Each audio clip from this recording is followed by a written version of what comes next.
जय हिंद दोस्तों। Police practice set चौथा में आज पहला प्रश्न है।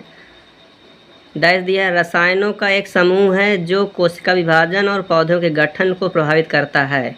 वो कौन सा ऐसा रसायन है जो पौधे के गठन को और कोशिका विभाजन को प्रभावित करता है? सेल डिवीजन को और पौधे के गठन को कौन सा रसायन प्रभावित करता है? ऑप्शन दिया है साइटोकाइनेसिस, जिबरेलिन है कि डोमिन्स है कि ऑक्सिन है। ये साइटोकाइनिन जो है ये एक पादप हार्मोन्स है, जिब्रेलिन भी पादप हार्मोन्स है, ऑक्सिन भी पादप हार्मोन्स है, डोमिन्स भी एक प्रकार का हार्मोन्स ही है, पादप हार्मोन्स। तो इसमें कोशिका विभाजन और पौधों के गठन को प्रभावित करने वाला साइटोकाइनेसिस होता है। साइटोकाइनेसिस जो है ये पौधों को प्रभावित करता है, उसके गठन को और कोशिका विभाजन में। अगला प्रश्न है, फेफड़े के प्राथमिक अंग है। फेफड़ा डैश दिया है कि प्राथमिक अंग है। किसका प्राथमिक अंग है फेफड़ा? पाचन का कि कब्ज का कि पसीना का कि श्वसन का? तो फेफड़ा श्वसन का प्राथमिक अंग होता है। रिस्पायरेशन का, श्वसन का प्राथमिक अंग फेफड़ा होता है। ऑक्सीजन की खोज किसने की है? अगला प्रश्न है, ऑक्सीजन की खोज किसने की है? कार्ल सीले, हुक है कि हीजनबर्ग है कि विलियम्स है? तो ऑक्सीजन की खोज कार्ल सीले ने किया है। ए ऑप्शन सही है। ऑक्सीजन O2 ये फेफड़ा को सबसे फेफड़ा में सर्वाधिक जाने वाली जो है यही ऑक्सीजन गैस है जो हमारे फेफड़ा को सर्वाधिक प्रयोग की जाती है फेफड़े के द्वारा। अगला प्रश्न है, किस परमाणु के उच्चतम ऊर्जा स्तर में स्थिर इलेक्ट्रॉनों को कहा जाता है? किसी परमाणु के उच्चतम ऊर्जा स्तर में स्थिर इलेक्ट्रॉनों को कहा जाता है? संयोजकता प्रोटॉन, कक्षीय प्रोटॉन, संयोजकता इलेक्ट्रॉन की संयोजकता इलेक्ट्रॉन्स? तो इसमें होगा संयोजकता इलेक्ट्रॉन्स, ऑप्शन सी इसका सही होगा। अगला प्रश्न कंप्यूटर संबंधित है। 1 GB के बराबर कितने केवी होता है? 1 GB के बराबर कितने केवी होता है? 1024 है कि 256 गुणे 1024 कि 1024 गुणे 1024 है, 1024 गुणे 1024 गुणे 128 है। तो 1 GB के बराबर कितने केवी होता है? तो इसमें 1024 गुणे 1024 होगा, इसलिए क्योंकि 1 MB में 1024 1 MB में 1024 केवी होता है और 1024 MB बराबर होता है 1 GB। तो 1 GB पूछा है, इसलिए 1024 गुणे 1024 होगा। अगला प्रश्न है, वह रानी जिसका उपनाम ब्लडी मैरी था, वो रानी कौन सी थी? इंग्लैंड की रानियों की 4 रानी इंग्लैंड की दी गई हैं, जिसमें एलिजाबेथ है, विक्टोरिया है, मैरी प्रथम है और रूथ है। तो इसमें ब्लडी मैरी किसका उपनाम था? तो मैरी प्रथम को ब्लडी मैरी के उपनाम से भी जाना जाता था, ब्लडी मैरी के उपनाम से मैरी प्रथम को जाना जाता था, इसलिए 3 ऑप्शन सही। अगला प्रश्न है, निम्नलिखित में से किस राज्य में मैनग्रोव वन का सर्वाधिक विस्तार है? मैनग्रोव वन किस राज्य में सर्वाधिक विस्तार है? राजस्थान में कि उत्तर प्रदेश में, सिक्किम की पश्चिम बंगाल में? तो मैनग्रोव वनस्पतियाँ सर्वाधिक पश्चिम बंगाल में पाई जाती हैं। मैनग्रोव वनस्पतियाँ क्या होती हैं? ये समुद्र किनारे दलदली क्षेत्रों में उगने वाली वनस्पतियाँ होती हैं। इसे सुंदरी वनस्पति भी कहते हैं, सुंदरी वनस्पति भी कहते हैं। और ये मुख्य रूप से सुंदरवन डेल्टा में पाया जाता है, इसलिए 4 ऑप्शन सही होगा इसका। मानस टाइगर रिजर्व कहाँ है? तेलंगाना की, मध्य प्रदेश की, केरल की, असम? तो मानस टाइगर रिजर्व जो है ये असम में है। असम भारत का पूर्वी राज्य है, 7 सिस्टर स्टेटों में सबसे बड़ा होता है। तो असम ब्रह्मपुत्र नदी बहती है, तो मानस टाइगर रिजर्व यहीं पर है, असम में है। अंतरिक्ष में जाने वाले प्रथम व्यक्ति का नाम क्या है? अंतरिक्ष में जाने वाले प्रथम व्यक्ति कौन थे? Major Yuri Gagarin, Robert Peary, Ronald Mayer है, रोनाल्ड एमर्सन है। तो मेजर यूरी गागरिन जो है, 4 ऑप्शन जो है ये सबसे पहले अंतरिक्ष में जाने वाले व्यक्ति थे। ये रूस के रहने वाले थे। मेजर यूरी गागरिन ये सबसे पहले अंतरिक्ष में गए थे। भारत की तरफ से अंतरिक्ष में जाने वाले सबसे पहले जो हैं भारत की तरफ से सबसे पहले कल्पना चावला गई थी अंतरिक्ष में। अगला प्रश्न उत्तर प्रदेश से संबंधित है। कौन सी उपभाषा राज्य के पश्चिमी भागों रोहेलखंड और ऊपरी दोआबा में बोली जाती है? कौन सी उपभाषा रोहेलखंड और दोआबा क्षेत्र में बोली जाती है? तो इसमें बुंदेलखंडी है कि अवधी है कि ब्रजभाषा की खड़ी बोली है? तो रोहेलखंड और ऊपरी दोआबा क्षेत्र में खड़ी बोली बोली जाती है, इसलिए 2 ऑप्शन इसका सही होगा। अगला प्रश्न है नूरजहाँ किस मुग़ल सम्राट की पत्नी थी? नूरजहाँ किस मुग़ल सम्राट की पत्नी थी? तो मुग़ल सम्राट जहांगीर, जिसको सलीम कहते थे, तो जहांगीर की पत्नी थी नूरजहाँ। जहांगीर अकबर का बेटा था जिसका बचपन का नाम सलीम था, तो नूरजहाँ इसी की पत्नी थी। अगला क्वेश्चन है तराइन का युद्ध किस सन में लड़ा गया था? तो तराइन का युद्ध जो है 1191 में लड़ा गया था। मोहम्मद गौरी और पृथ्वीराज चौहान के मध्य लड़ा गया था। मोहम्मद गौरी और पृथ्वीराज चौहान के मध्य तराइन का प्रथम युद्ध हुआ था 1191 में। 1526 ईस्वी में मुग़ल वंश की नींव पड़ी है। बाबर ने इब्राहिम लोदी को हरा करके मुग़ल वंश की नींव दिल्ली में डाली थी। 1757 में प्लासी का युद्ध हुआ था। 1857 में ये क्रांति हुई थी। सबसे पहले 1857 में ये भारत के पहले स्वतंत्रता संग्राम हुआ था। नेक्स्ट प्रश्न है वर्ष 1749 ईस्वी में तड़ित चालक का आविष्कार किसने किया था? तड़ित चालक का आविष्कार किसने किया था? तो बेंजामिन फ्रैंकलिन है कि निकोला टेस्ला है कि एले वेंटनी है कि जॉर्ज वाशिंगटन है? तो इसमें ए ऑप्शन सही होगा। बेंजामिन फ्रैंकलिन ने तड़ित चालक की खोज 1749 ईस्वी में किया था, आविष्कार किया था बेंजामिन फ्रैंकलिन ने। अगला प्रश्न है संविधान का निर्माण करने वाला प्रथम देश कौन था? संविधान का निर्माण करने वाला प्रथम देश कौन सा है? तो सबसे पहले संविधान निर्माण किया है अमेरिका ने, यूएसए ने। और दुनिया का सबसे बड़ा संविधान भारत का है। भारत का संविधान निर्माण की प्रक्रिया 1946 से शुरू हुई। दुनिया का सबसे पहला संविधान यूएसए ने बनाया था, अमेरिका ने। अगला क्वेश्चन है चंडीगढ़ की संसदीय सीटों लोकसभा की संख्या कितनी है? तो चंडीगढ़ की लोकसभा की सीटों की संख्या 1 होती है। ए ऑप्शन ही सही है। अगला प्रश्न है प्रथम वास्तविक मेहराब किस सल्तनत कालीन स्मारक में दिखाई देता है? सल्तनत काल दिल्ली में ही शासन हुआ था मुग़ल काल से पहले। तो सल्तनत काल में वास्तविक मेहराब क्या होता है? ये दीवारों पर एक प्रकार की डिजाइन होती है। दीवारों पर किसी भी स्मारक में दीवारों पर एक प्रकार की डिजाइन होती है, मेहराब जिसे कहते हैं। तो पूछा गया किस स्मारक में सबसे पहले दिखाई देता है ये, किस सल्तनतकालीन स्मारक में? तो इल्तुतमिश का मकबरा है कि बलबन का मकबरा कि अलाई दरवाज़ा है कि कुबुत इस्लाम मस्जिद है? तो ये सभी जो हैं आपको दिल्ली में ही मिलेंगे। तो बलबन का मकबरा जो है ये सल्तनतकालीन बलबन था, इसके मकबरा में सबसे पहले मेहराब दिखाई देता है। तो दूसरा ऑप्शन इसका सही होगा। अगला प्रश्न है अति कट्टरपंथी सूफी संप्रदाय था। अति कट्टरपंथी सूफी संप्रदाय कौन सा था? तो अति कट्टरपंथी सूफी संप्रदाय जो था सुहरावर्दी था। सुहरावर्दी ये सूफी संप्रदाय सबसे कट्टरपंथ था। चिश्ती और नक्शबंदी और कादरी नहीं, सुहरावर्दी सबसे ज़्यादा कट्टरपंथ सूफी संप्रदाय थे। अगला प्रश्न है विषाक्त मस्टर्ड गैस होती है, मेथेन या मस्टर्ड गैस कहते हैं मेथेन को, ये कैसी होती है? गैस होती है कि द्रव होती है कि ठोस है कि उनमें से कोई नहीं? तो मस्टर्ड गैस जो होती है वो द्रव के रूप में होती है। दूसरा ऑप्शन सही होगा। अगला प्रश्न है संयुक्त राष्ट्र पर्यावरण कार्यक्रम UNEP, संयुक्त राष्ट्र पर्यावरण कार्यक्रम UNEP का मुख्यालय कहाँ है? UNEP संयुक्त राष्ट्र पर्यावरण कार्यक्रम का मुख्यालय कहाँ है? द हेग, नीदरलैंड कि नैरोबी कि न्यूयॉर्क, वाशिंगटन DC? तो पर्यावरण कार्यक्रम का मुख्यालय नैरोबी में है।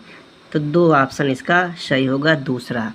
अगला प्रश्न है वेलोड्रोम किस खेल से संबंधित है? वेलोड्रोम किस खेल से संबंधित है? टेनिस, तलवारबाजी कि मुक्केबाजी कि साइकिलिंग? तो वेलोड्रोम जो है साइकिलिंग से संबंधित है, इसलिए 4 ऑप्शन इसका सही होगा। अगला प्रश्न है, माउंटबेटन योजना जून 1947 ने माउंटबेटन योजना जून 1947 ने निम्नलिखित में से किन किन प्रांतों में लोक निर्माणार्थ संस्तुति की थी? प्रांत कौन कौन से दिए हुए हैं? सिंधु है कि बलूचिस्तान है कि उत्तर पश्चिम सीमांत प्रांत है? तो इसमें से जो होगा उत्तर पश्चिम सीमांत प्रांत, इसमें सबसे पहले लोक निर्माण संस्तुति दी थी माउंटबेटन योजना के तहत, उत्तर पश्चिम सीमांत प्रांत। तो इसका जो है तीसरा ऑप्शन सही होगा। अगला प्रश्न है, सुनहरे चावल में बीटा कैरोटीन जीन कहाँ से आता है? तो गोल्डन चावल में बीटा कैरोटीन कहाँ से आता है? जिस गोल्डन चावल जो है वो सिंथेटिक जीन है, जीएम फसल है, ये जेनेटिक मॉडिफाइड फसल है, इसमें विटामिन ए पाया जाता है। तो पूछा जा रहा है बीटा कैरोटीन जीन कहाँ से आता है? गाजर से कि डैफोडिल से कि चुकंदर से कि पपीता थे? डैफोडिल जो होता है इसके जीन में आता है। बीटा कैरोटीन जीन कहाँ से आता है? डैफोडिल से।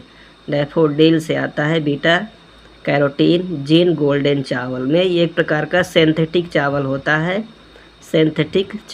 है, जिसमें विटामिन ए की मात्रा पाई जाती है। अगला प्रश्न है, उत्तर प्रदेश में लिंगानुपात 2011 में कितना है? 2001 में 898 था, 2011 में लिंगानुपात उत्तर प्रदेश का कितना था? तो 912 है उत्तर प्रदेश का लिंगानुपात 2011 की जनगणना के अनुसार। 2001 में 898 था। अगला क्वेश्चन है, किस मंडल को विश्व के उत्कृष्ट कालीन उद्योगों के केंद्र के रूप में माना जाता है? कालीन उद्योग, ये उत्तर प्रदेश से राज्य से संबंधित, उत्तर प्रदेश के राज्य से जिलों से संबंधित क्वेश्चन है। तो कालीन उद्योग के लिए कौन सा मंडल जाना जाता है? तो इसमें दिया है आजमगढ़ है कि मिर्ज़ापुर है कि देवी पाटन है कि अलीगढ़ है? कालीन उद्योग के लिए कौन सा मंडल जाना जाता है? तो मिर्ज़ापुर मंडल जो है वो कालीन उद्योग के लिए जाना जाता है। बी ऑप्शन इसका सही होगा। अगला क्वेश्चन है, उत्तर प्रदेश में आवास विकास परिषद का गठन कब किया गया? उत्तर प्रदेश में आवास विकास कार्यक्रम का गठन कब किया गया? आवास विकास कार्यक्रम का गठन उत्तर प्रदेश में किस सन में किया गया? 1958 कि 1962 कि 1964 कि 1966?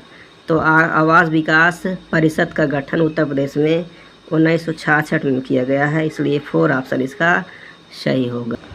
अगला प्रश्न है, अकबर के समय मुगल साम्राज्य की पश्चिमोत्तर सीमा क्या थी? अकबर के शासनकाल में पश्चिमोत्तर सीमा के क्या थी? सीमा कहाँ तक थी? पंजाब तक थी कि हिंदुकुश तक थी कि काबुल तक कि सिंध तक? अकबर जो है भारत के मुगल शासकों में महान शासक कहलाते हैं और ये हिंदुकुश पर्वत जो पाकिस्तान में है, इनकी पश्चिमोत्तर सीमा हिंदुकुश पर्वत तक थी। तो इसलिए दूसरा ऑप्शन इसका सही होगा। हिंदुकुश पर्वत पाकिस्तान में है। उत्तर प्रदेश में आवास बंधु का गठन कब किया गया? आवास बंधु एक कार्यक्रम था, इसका गठन कब किया गया उत्तर प्रदेश में? 1994, 1992, 1995, 1997 में। तो आवास बंधु का गठन यूपी में 1997 ईस्वी में किया गया था और 1997 में ही उत्तर प्रदेश के कई नए जिलों का गठन भी किया गया था। उस समय मायावती यहाँ की उत्तर प्रदेश की सीएम होया करती थी। अगला क्वेश्चन है, उत्तर प्रदेश में चकबंदी योजना कब प्रारंभ की गई? उत्तर प्रदेश में चकबंदी योजना कब प्रारंभ की गई? 1952, 1953, 1954, 1955। तो चकबंदी का क्रम चक को इकट्ठा करना, खेतों के इकट्ठा करने की योजना है, 1954 से यूपी में आई है। अगला प्रश्न है, अलाई दरवाज़ा किस विश्व विरासत स्थल में है? अलाई दरवाज़ा ये अलाउद्दीन खिलजी के द्वारा बनवाया गया था, दिल्ली में है। मुगल का हुमायूं का मकबरा में है कि महाबोधि मंदिर समूह में है, कुतुब मीनार में है, लाल किला परिसर में है? तो अलाई दरवाज़ा अलाउद्दीन खिलजी के द्वारा बनवाया गया था, कुतुब मीनार परिषद के अंतर्गत ये आता है। कुतुब मीनार परिषद के अंतर्गत ये आता है। इसलिए 3 ऑप्शन सही है। हुमायूं का मकबरा जो है ये दीन पनाह महल के में स्थित है, ये भी दिल्ली में है। महाबोधि मंदिर ये बोधगया बिहार में है। लाल किला परिषद ये आपका भी दिल्ली में है। क्वेश्चन है किस दवा का एक मधुमेह रोधी दवा के रूप में प्रयोग किया जाता है। मधुमेह का मतलब शुगर, जो शुगर डायबिटीज रोग होता है उसकी दवा के रूप में कौन सा ऑप्शन इसमें सही होगा, प्रयोग किया जाता है। मेटामार्फिन है कि जोलपेडेम है कि प्रोथेमाजाइन है कि हाइड्राक्लेजिन है। तो मेटामार्फिन जो होता है ये मधुमेह दवा के रूप में यूज किया जाता है, मेटामार्फिन, इसलिए एक ऑप्शन इसका सही होगा। अगला प्रश्न है प्रकाश संश्लेषण वनस्पति कोशिका में स्थित कहाँ पर होता है। प्रकाश संश्लेषण वनस्पति सेल में कहाँ पर होता है कि राइबोसोम में कि क्लोरोप्लास्ट में कि न्यूक्लियस में कि माइटोकॉन्ड्रिया में। तो आप सभी को पता है कि प्रकाश संश्लेषण क्रिया क्लोरोप्लास्ट में होती है, इसलिए दूसरा ऑप्शन सही होगा।